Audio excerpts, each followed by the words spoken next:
I like this statement. Let me zoom in on it.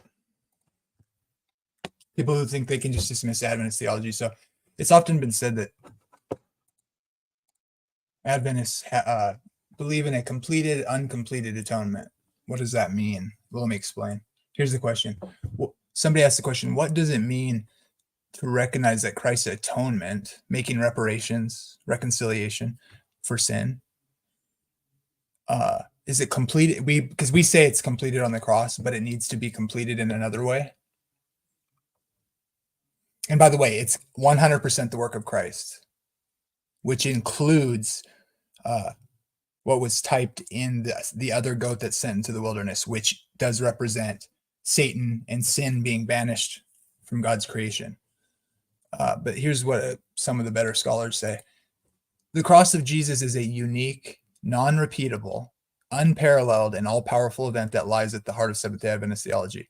Nothing can replace the centrality and ultimate importance of Christ's death. None of our actions can improve or add anything to this once-for-all work of God on our behalf. The cross secured our salvation. Atonement is thus complete on the cross, but not yet completed because it needs to be applied to our lives, which brings victory over sin, transforms our characters, and will eventually eradicate evil, the work of the high priest. All these benefits flow out of from Christ's unselfish sacrifice for us on Calvary. But the full harmony of the universe will be restored only when God establishes the new earth, when death will exist no more. What is the purpose of the pre-Advent judgment? Which, by the way, Revelation 14, Earth's history isn't over yet, and his judgment has come, proves the pre-Advent judgment, the concept, and that his reward is with him when he comes, and those who are evil and those who are deemed righteous are set, and then he returns, which proves judgment. There's the pre-Advent judgment. I get that people don't understand it because they think Jesus doesn't separate people when he returns, but rather when people die, they go to heaven or hell, which is absolutely unbiblical and horrific and just false. So if your theology has that, believes that, and you want to criticize Adventist atonement theology, which actually let's just stick with that for now. This is because we believe Jesus died for all people. That was God's intention is towards all humans, and all humans can be saved if they surrender to God. It's for all in its intent.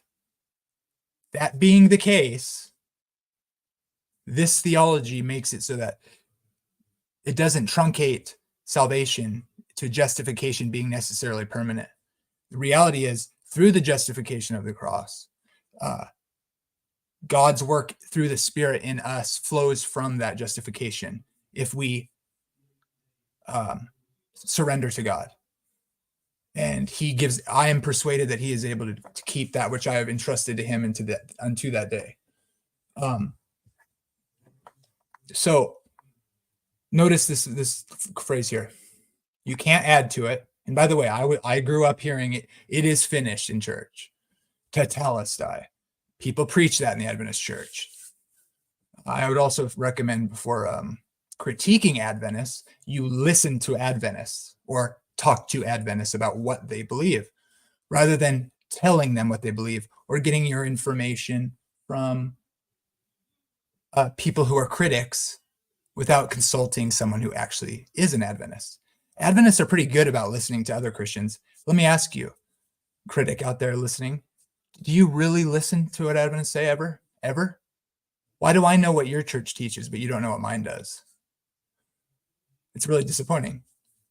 But here, let me just criticize something back. If you think our atonement theory diminishes the cross, you know what diminishes the work of God and his promises? Believing that God's going to torture people forever and never eradicate sin or death as he's promised. You have a problem with Satan's banishment being involved with the typology of the Day of Atonement, which is just obviously the case, which is the work of Christ and the high priest, by the way. But you think Satan persists and that lost people have eternal life, and that God would find the need to, I don't know, are they immortal like God, or is God sustaining the evil people with eternal life to keep sin and death perpetual forever? I'm not sure which is worse. So really, your criticisms fall on deaf ears when you assert that no, God isn't gonna make an atonement by the destruction of evil and Satan. He's gonna perpetuate it forever. But I have a problem with you saying the destruction of Satan is part of the atoning work of God, and then you turn around and assert that God will sustain sinners in suffering and death and hell forever. Perverse.